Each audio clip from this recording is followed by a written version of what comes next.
อได้ให้ไปซื้อแป้งไปปะแก้มผู้บ่าวพอแล้วบ่ปะแล้วแกมผู้บ่าวเอ้าน้องนางเนาะแป้งก็ซื้อมาแพงน้องสิได้ดีกว่าเนาะปะแป้งผู้บ่าวได้เฮ้ยเนี่ยมันสิได้ผัวบ่แล้วอันนี้เป็นเงินทางผู้ใหญ่เพิ่นเด้อนางเด้อโดยเป็นไก่ลุงแบ่งให้เจ้ากับน้อง3คนนะมีเพิ่นบอกว่ามีน้องน้ำแล้วก็น้องน้อยแล้วก็มีทั้งน้องปูนาเพิ่นว่าให้คนละ200,000ดีใจเล่นมือเดียวก็พอแล้วเล่นมือเดียวก็พอแล้วไม่ต้องเล่นหลายมือโดยอันนี้เป็นเงินทางผู้ใหญ่เพิ่นนั่นล่ะได้มาเป็นสแตนด์มอบให้ละ200,000ได้เอาเด้อ ขอบใจคุณยายใจบุญเด้อที่ให้เงินน้องไปลินสงกรานต์ขอให้อยู่ดีมีแฮงขอให้ร่ำให้รวยปรารถนาสิ่งใดขอให้ได้สิ่งนั้นสาธุและขอบใจลุงพร้อมเด้อขอให้ลุงอยู่ดีมีแฮงขอให้ร่ำให้รวยสาธุโดยเอาเนาะเราดีใจแล้วดีใจโดยคันน้องไปเฮ็ดเวียกนี่ต้อง2มือพุ่นแต่ลุงชูมือนี่บ่แม่นต้อง2มือพุ่นจังสิได้มือ1คันน้องไปเฮ็ดเวียกมือ1น้องต้องได้ใบนี้ใบเดียว2มือต้องได้2ใบ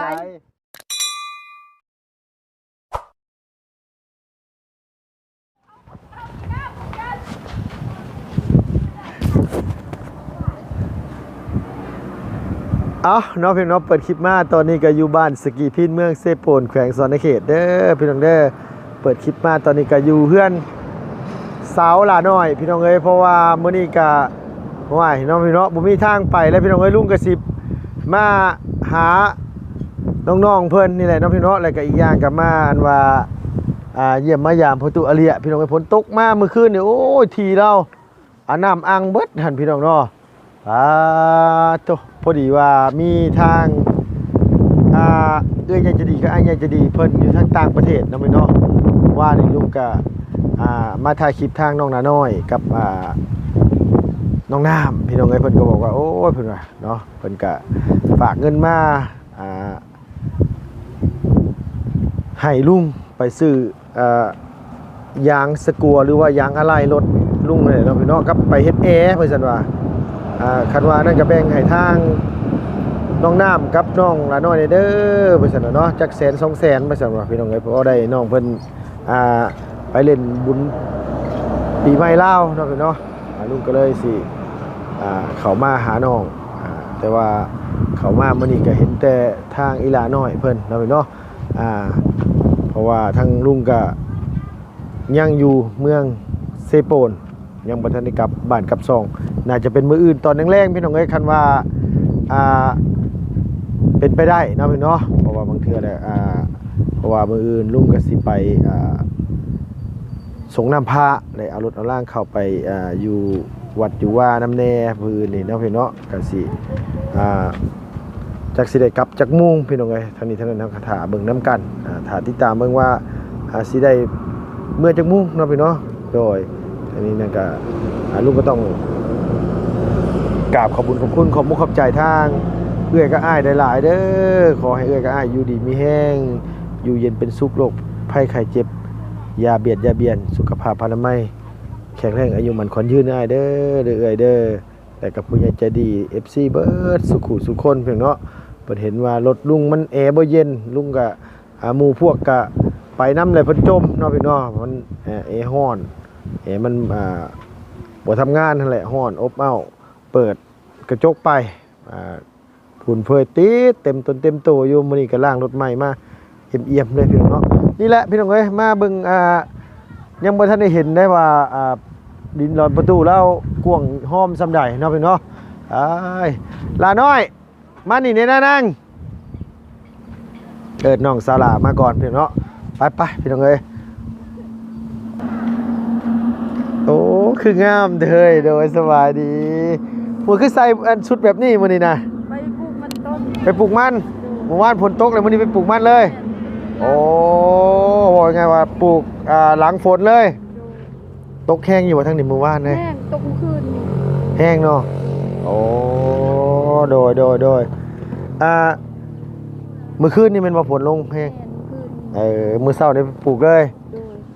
มอได้ยังต้นตายต้องปลูกใหม่อีกอ๋อว่าไงว่าโตที่มันบ่ติดน่ะเฮาต้องไปดำใหม่แม่ปลูกอยู่ในสวนที่พาไปเมื่อนั้นบ่โดยบ่นั่นแหละตายเบิดเลย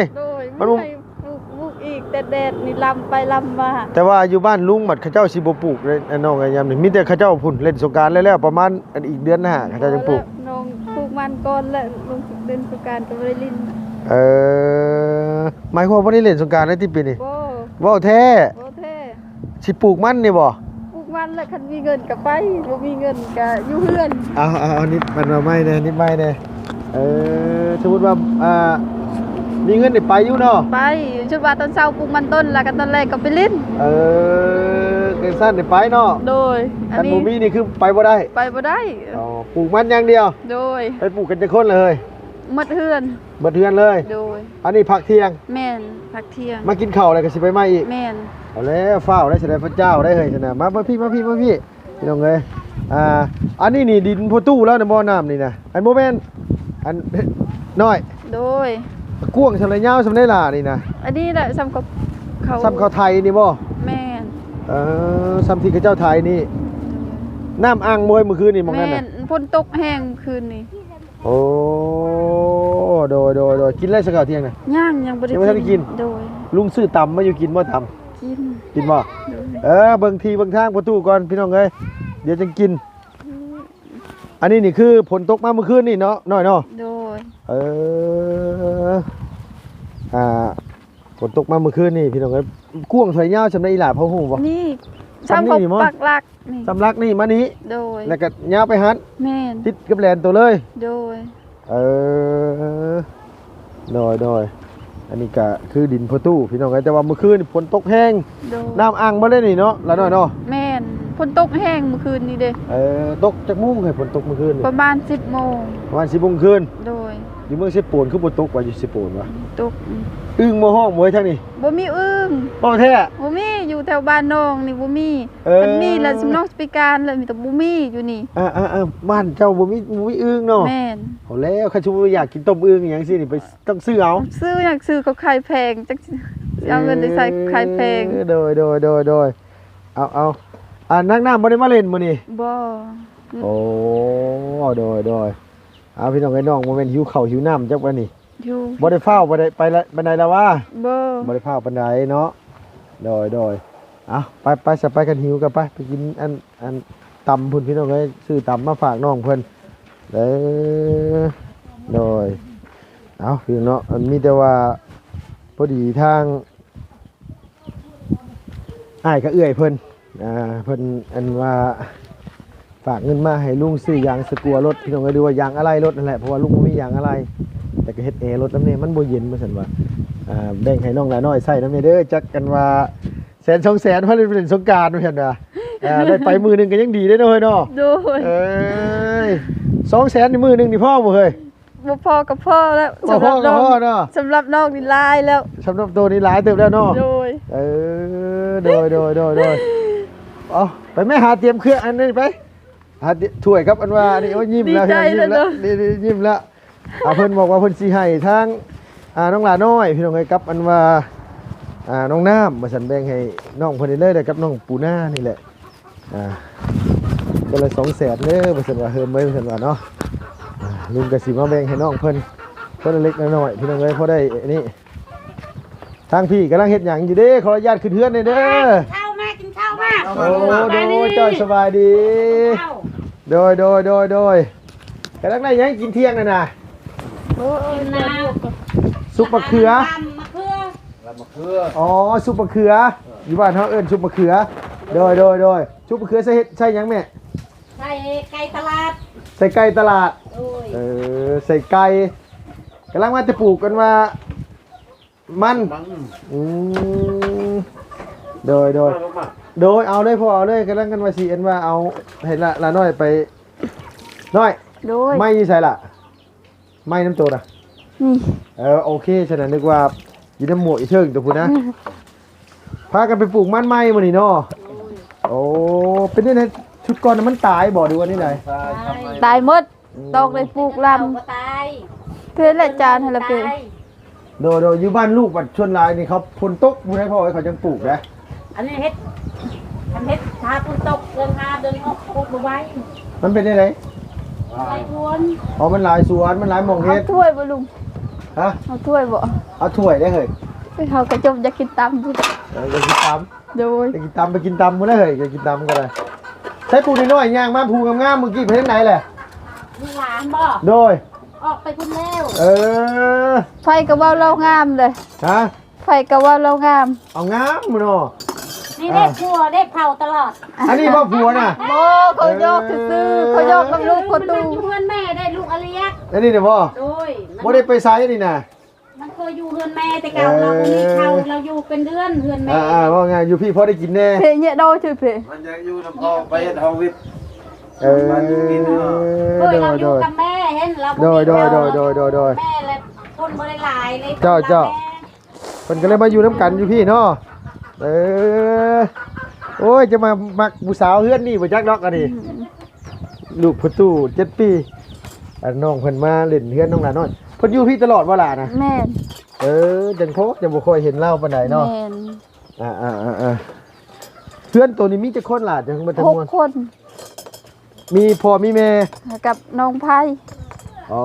อันเพื่อนพี่น้องที่โตนะมีกัน3คน โดย มีโตแล้วกันน้องอันว่าน้องชายโต โดย แล้วก็น้องสาว โดย แล้วก็น้องไพ่ แม่น อ๋อทั้งหมดทั้งมวลมี6 คน โดย น้องชายแต่งงานเลยล่ะ แต่งงานแล้ว แต่งแล้ว ยังแต่เอื้อย คือแบบว่าเพิ่นจัดงานตรงงานแต่งเรียบร้อยแล้ว แม่น เออโดย คิวเข้าจนบ่มีแห้งย่างแล้วลุงเอ้ย คิวเข้าจะมีหางยาง แบบว่าเขาหมดแล้วยังแมวน้องหนึงเขากินหมด เอา แล้ว อันที่1กุ้มเมื่อกี้นี่1ไว้ให้โตว่าซั่นน่ะ แม่น โดยพี่น้องเอ้ยเนาะเอา กันนะลุงเอาชื่อ ไปพี่น้องเอ้ยลุงก็กินข้าวเมื่อกี้นี่มาสดๆร้อนๆเลยซื้อตำมาฝากน้องอันหลาน้อยบ่รู้ว่าคนบ่ทันกินข้าวจะว่าออกฮ้อนแวบๆบ่จัก น้องมื้อเช้านี่ก็บ่ได้กินข้าวบ่มีอาหารกินจำแจ่วเลยหิวกลางเว้น กินข้าวมาแม่เพิ่นกินตำนะสบายดีเด้อโดยไปปลุกมันแต่เช้าพุ่นบ่ล่ะ แม่นแต่6 โมง คือตื่นได้แต่เฮ้ย ตื่นได้แล้ว เจ้าคือตื่นแต่เช้าได้แต่ว่า ตื่นได้ ฮะ ตื่นได้แล้วนอนแต่8 โมง 7 โมง บ่ได้มีผู้บ่าวมาลบมาแอนเลยบ่นอนแต่ บ่ เว้น มี บ่ได้เอาแล้วกำมังเด้บ่เอาเนี่ยเป็นหยังเสน่ห์นำไอ้เพชรนั่นน่ะ น้องก็อยากมีกันแต่ชะนีแต่บ่มี เอายันว่า เอากิน เราเทือนไอ้เพชรผู้บ่าวบ่ได้ขาดได้หั่นใด มาเด้อลุงกินตาม ขี่รถผ่านแต่ละมื้อเห็นผู้บ่าวจอดสุขึ้น ใส่บ่มีนะ น้องนี่บ่มีเลย มาแม่เพชรขึ้นไหมแม่นางเอาขึ้นมา กินตามเด้อ FC โดย ลุงขึ้นมาแล้วแม่ เจ้าเดี๋ยวเฮาขึ้นไปโอ้ตะเกียบกับบ่มีชื่อเจ้าเสียมือดีดชะตากันนะบัดนี้เนาะกินเนาะน้องกินเนาะหิวข้าวเนี่ยกินเนาะอีหล่ะ กินไว้ห้องท้องเขายังบ่สุก บ่นะเขาก็บ่ได้บอกให้เจ้า มาเด้อลูก โดยเอา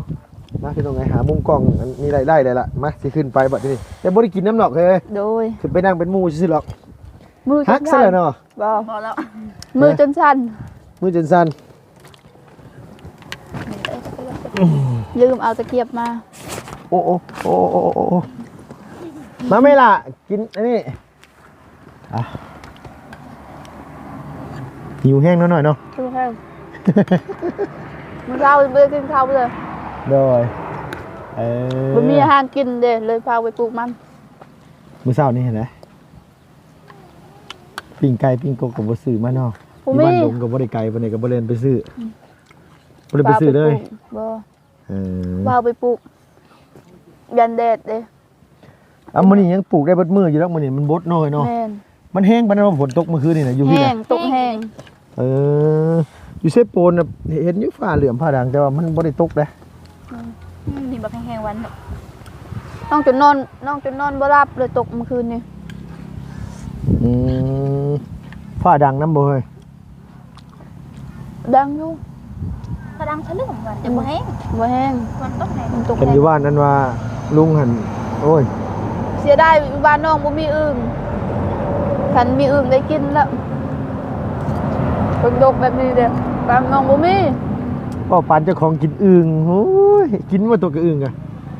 ถามไม่รีกินอยู่อ่ะ บ่กินแต่กินแน่บ่กินแน่คันมีอาหารบ่กินคันบ่มีอาหารกินคันมีน่ะบ่กินคันบ่มีกิน โอ้โดยคันชุดว่า มีอาหารกินคันมีต้มอึ่งนำแน่นี่สิบ่กินต้มอึ่ง แม่น สิกินแต่อาหารอื่น แม่นน้องบ่ค่อยมักปานใดเด้คันบ่มีอาหารกิน หมายความว่าเพิ่นเฮ็ด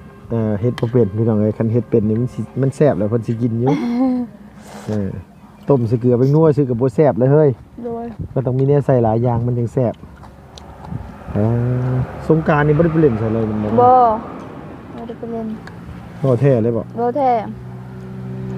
บ่มีความคิดจะไปใส่เลย ก็คิดอยู่จักไปผู้ใดก็คิดหมดเรื่องไปลินบ่มีผู้ใดดอกบ่อยากไปลินเฮ็ดจังใด ยากนำหยังก็ยากนำเงิน อยากนำเงิน โอ้ยนั่งตัวนี้แบบนี้บ่ถนัดพี่น้องกันนั่งตีตะหมาดซะเลยล่ะน้าเพชรเนาะบ่เห็นหลานน้อยนั่งแบบนี้เฮาก็อยากนั่งคือกันเฮ้ยตัวผ้านั่งแบบนี้เนาะ โดย คือนอนแต่หัวแรงๆนี่คือแบบบ่ได้มีผู้บ่าวมานั่งแอนนั่งเล่นนำ บ่ บ่ล่ะบ่มีเลย โดยน้องก็บ่ได้วุ่นวายนำผู้บ่าวหนูก็คือน้องนั่นแหละแบบนี้แหละ เลือกด้วยว่าได้ล่ะน้อย น้องบ่ได้เลือก แต่น้องบ่ค่อยได้ลม อืม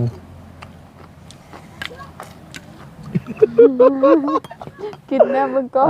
เอาได้เอาโลดคนหิวนี่ยำเนาะได้เฮ้ย โดย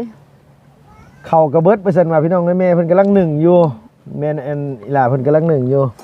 ยังมีอีกผู้หนึงนะพี่น้องเอ้ยน้องสาวเพิ่นโอ้ยผู้นั้นกำลังเป็นสาวสน้อยขึ้นใหม่ยังผู้งามนี่เนาะ โดย เพราะว่าเพิ่นงาม น้อยคือกัน น้องบ่ค่ เพิ่ อน ยงา เพิ่ ม นเพิ่นงามได้พ่อได้แม่เพิ่นพ่อแม่เพิ่นหน้าตาดีพี่น้องเอ้ยพ่อแม่เจ้าเป็นคนเมืองนอกหมดน่ะ พ่อน้องเป็นคนเมืองน้อง อืม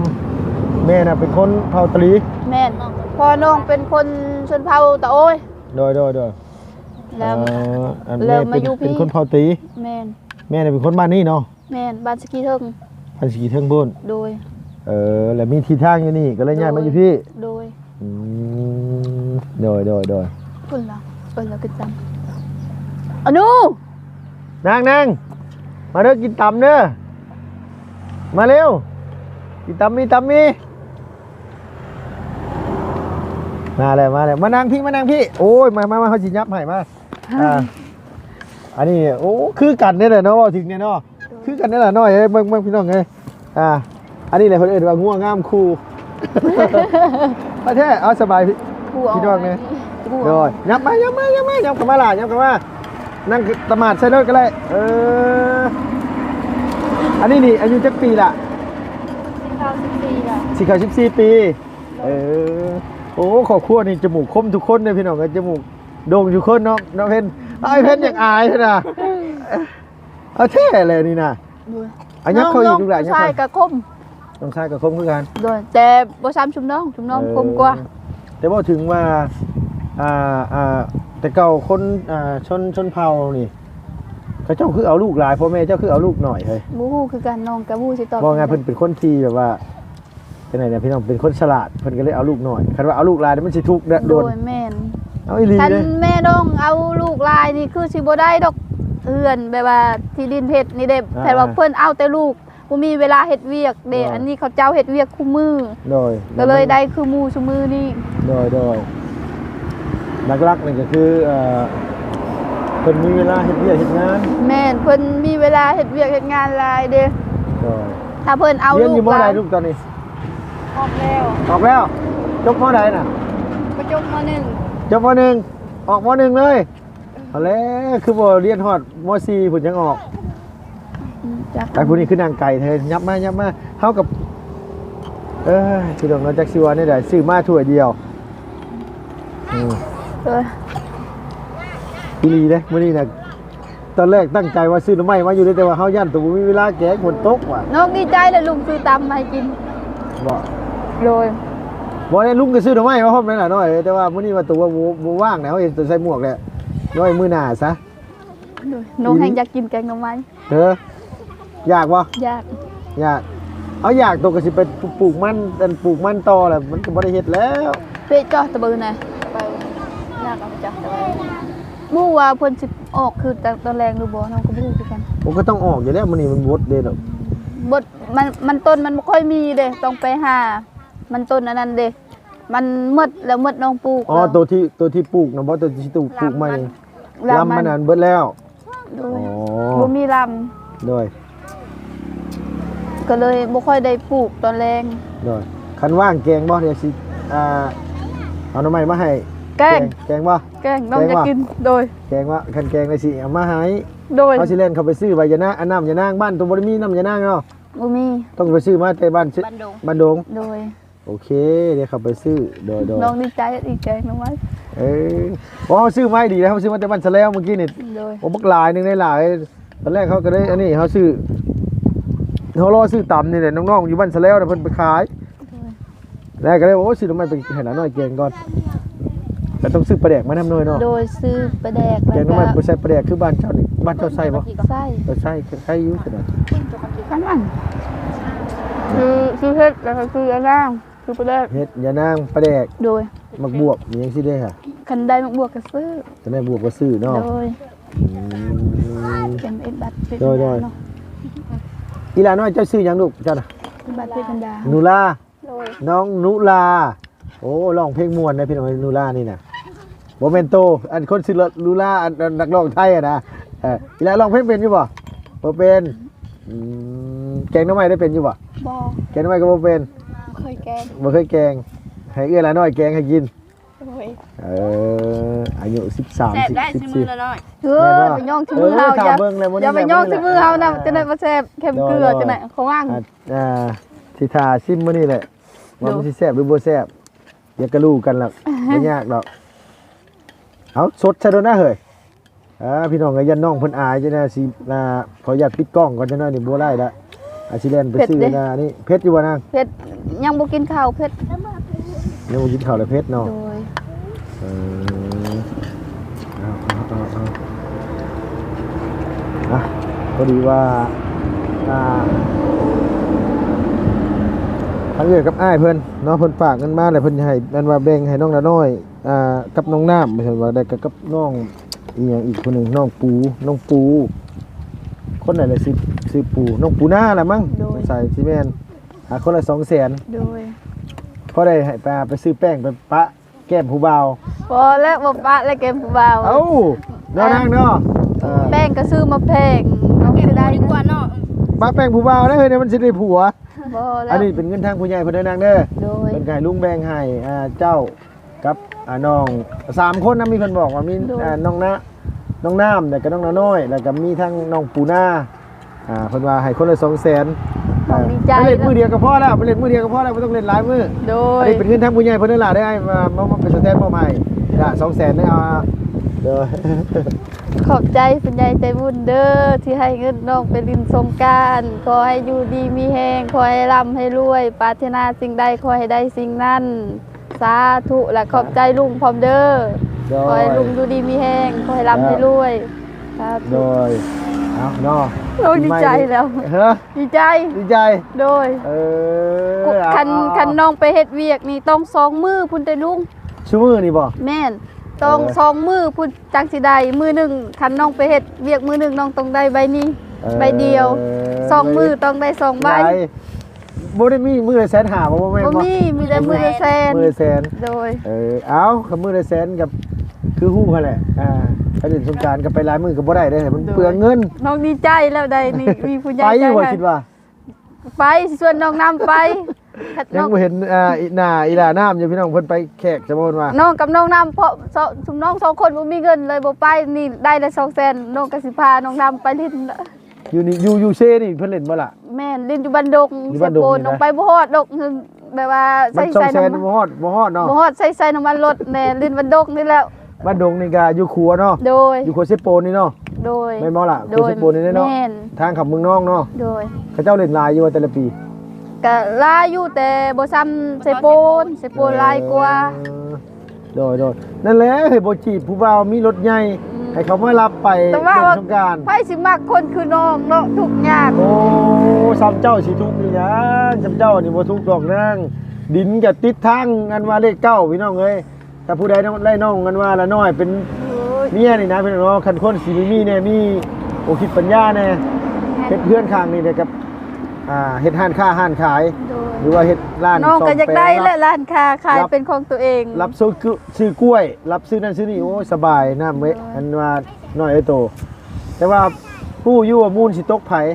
โดย สิตกผู้นี้ได้หลายกว่าหมู่ จุ่ม เนาะ น้องสองคนนี่บ่ได้ เอาบ่ได้บ่ โดยบ่ได้ต้องไปอยู่เพิ่นพัวน้องบ่ได้ คือเจ้าสองคนนี่บ่ซิดเลยบ่ได้ หมดสิทธิ์เลยบ่ได้ น้องชายแล้วพุ่นแหละได้ น้องผู้นี้ก็ต้องไปอยู่เฮือนพัวน้องก็ต้องไปอยู่เฮือนพัว เออ คันสุดว่าน้องมีผู้นี้ก็คือการน้องคือการสุดว่าได้เฮือนเป็นของตัวเองแล้วมาตั้งอยู่พี่น่ะตั้งได้ ของคันสมมุติขอเพิ่นตั้งอยู่นี่ตั้งได้ โดย แต่ว่ามูลน่ะคือแบบว่า บ่ได้ บ่ได้ โดย ได้แต่เฉพาะตั้งเฮือนหัน โดย ที่เหลือเขาทำมาหากินเอง โดย โอ้ คันแปลว่าคันพ่อแม่เฮามีดินลายเพิ่นก็สิแบ่งให้อยู่ ไม่หาย คันบินบ่ดินบ่ลายก็คือว่าหั่นแล้ว เออทางพี่นี่แปลกได้เป็นของลูกชายนี่ได้มูลหลาย ลูกสาวนี่บ่ได้ บ้านลุงนี่ลูกสาวนี่ได้หลายกว่าผู้ชายนะ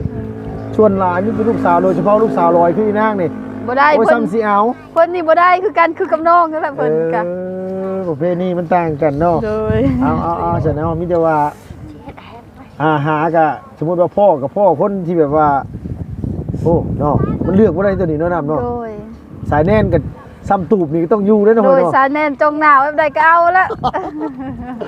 โอเคเอาสบายดีเด้อฉันเด้อเด้อ สบายดี เดี๋ยวสิเข้าไปซื้อกันว่า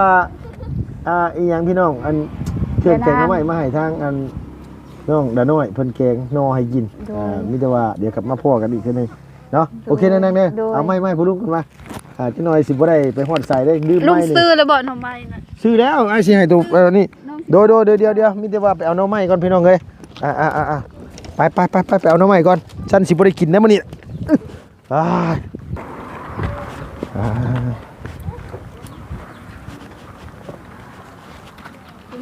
เอาเบิดเลย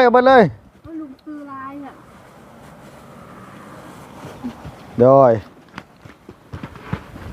โอเคเบิดบ่เฮ้ยคิดว่าบ่เบิดกับยามันเนี่ยเอาตัวที่แบบว่ากินได้หั่นแหละ เอาแต่ว่า แต่บ่แซ่บ ฮะแข็งไรก็บ่แซ่บอันตัวมันแข็งๆตัวตัดออกเด้อนั่งเด้อไอ้ว่าทางนุ้งมาบ่หลายหรอกเพราะเพื่อเฮาตัดนี่มันเหลือน้อยเดียว โดย บ่แม่นว่าฉิดแกงเบิดอันว่าอันที่เขาเจ้าปอกมาในแกงเบิดบ่ได้เด้อเฮ้ย โดย เดี๋ยวโอเคสลับไปโดยเอาพี่น้องให้น้องน้ำเพิ่นอันบ่แม่นน้องหลาน้อยอันสิไปปอกหน่อไม้ก่อนตัดออกเด้อนั่งเด้อเอาอ่อนๆเด้อชมเขาซ่าเขาลือนี่นะว่าแซ่บพุ่นน่ะโดยพี่น้องเนาะสำหรับคลิปนี้ลุงก็ต้องกราบขอบคุณของมุกขอบใจทางเอื้อยก็อ้ายเพิ่นเนาะพี่น้องที่เพิ่นมีน้ำจิตน้ำใจให้ลุงมาเป็นสะพานบุญให้ทางอ้ายเพิ่นเนาะพี่น้องเพิ่นที่จริงเพิ่นก็ฝากเงินมาให้ลุงซื้อยางสกัวรถนี่แหละพี่น้องเอ้ยมันบ่มียางสกัวลุงซื้อรถคันนี้น่ะบ่มียางติดมาเลยพี่น้องเนาะซื้อยางสกัวแล้วก็สิไปเฮ็ดเอน้ำแน่พี่น้องเนาะเพราะว่าเอรถน่ะมันบ่เย็นพี่น้องเอ้ยก็เลยสิได้อันว่าไปเฮ็ดแอร์รถน้ำแน่จังนี้ลุงก็ต้องกราบขอบคุณของมุกขอบใจเอื้อยกับอ้ายเพิ่นหลายๆเด้อขอให้เพิ่นอยู่ดีมีแห้งอย่าเจ็บอย่าจนลำไปด้วยสุขภาพพลามัยแข็งแรงอายุหมั่นขวัญยืนพี่น้องสำหรับที่นี้ไปแล้วพี่น้องบ๊ายบายสบายดีเด้อ